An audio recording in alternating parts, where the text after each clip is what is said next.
Rien si je te lâche. Non, non, pas du tout, pas du tout. Non, non, il fait bon, alors c'est bien, très bien. Pas de problème.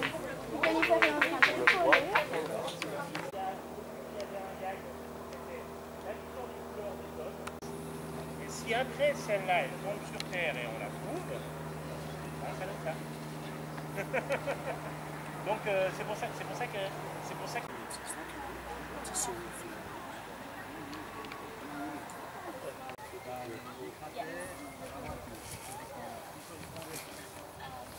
Si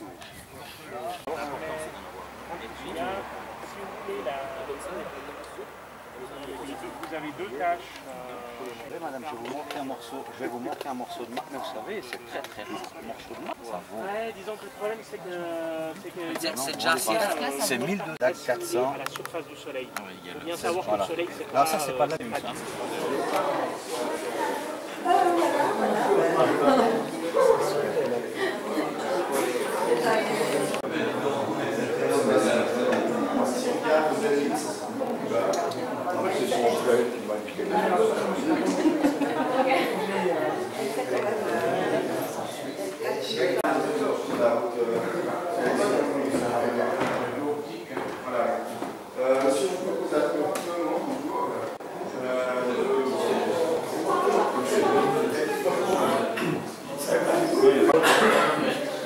Alors, ça a commencé avec 19.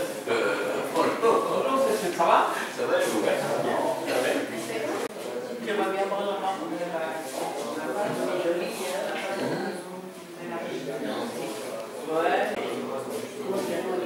C'est toi qui as voulu écrire un livre sur l'observatoire. Non, non.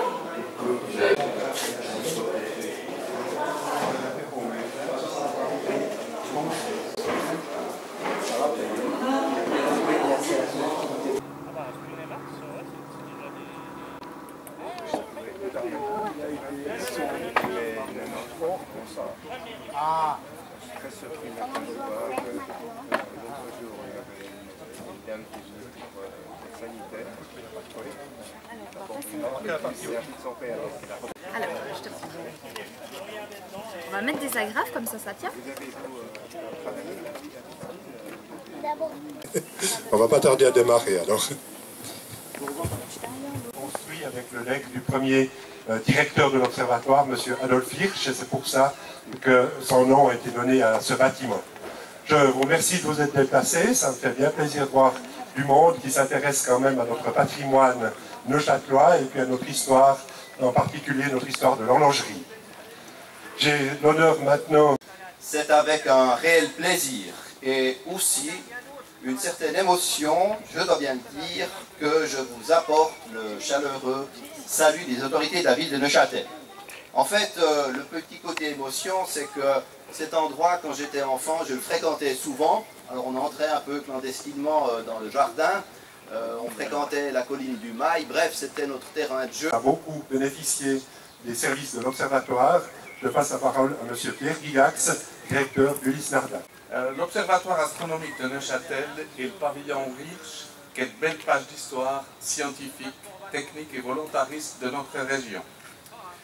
Bien sûr, les Suisses ne furent pas les premiers horlogers à contribuer à la détermination des longitudes, car les nations maritimes telles la France ou l'Angleterre en avaient un urgent besoin, bien plus que les horlogers. L'Observatoire a évidemment joué son rôle pour la promotion économique à l'époque de l'Aisne. Donc M. Breguet, qui va représenter aujourd'hui le CSEM qui est le locataire des locaux actuels de l'Observatoire. Voilà, il a trouvé le chemin, c'est parfait. Pas de souci. Merci, monsieur. Mesdames, messieurs, aussi des enfants, ça fait plaisir. C'est un grand plaisir aujourd'hui pour moi de vous souhaiter la bienvenue sur ce superbe site au nom du CSEM. Donc, comme vous le savez, le CSEM a intégré le site de l'Observatoire en 2006, à 2006-2007.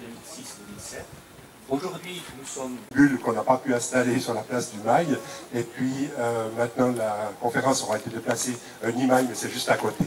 Donc à 14 h, il y aura la conférence de M. Trub, à 14h14, passe la parole. Merci.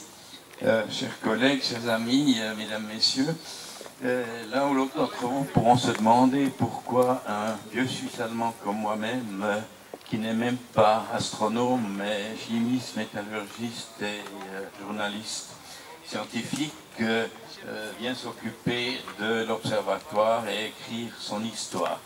Eh bien, exactement comme M. Guigac, j'étais autrefois écolier au Collège de la Maladière, qu'on a démoli l'année passée, et tous azimuts, pour enfin tomber sur Hans Beck, l'ancien professeur de physique théorique à l'université. Il écrivait un rapport annuel pour la fameuse commission de l'observatoire, qui était l'intermédiaire du quartz et de l'électronique. C'est en fait pas le quartz qui a été la première année où il était opérationnel, en 1860, a examiné 16 chronomètres. Dans le dernier qui est encore visible, très rouillé. Ok. Mais j'ai mis tous les détails que j'ai pu trouver. Et là, je dois beaucoup. Je ne vais pas vous la lire, mais j'aimerais quand même mentionner la collaboration avec mon ancien collègue et ami Pierre Favre, ici présent. Avec son épouse Michel, il a revu très soigneusement mon manuscrit. Il y a ajouté une foule de détails qui m'étaient inconnus, puisque j'étais parti de Neuchâtel sans aucune subvention. C'est un geste de reconnaissance que je fais pour l'excellente préparation que j'ai reçue ici à Neuchâtel pour les études universitaires. C'est à vous, mesdames, messieurs. J'ai eu un cours d'astronomie pour astronomes amateurs.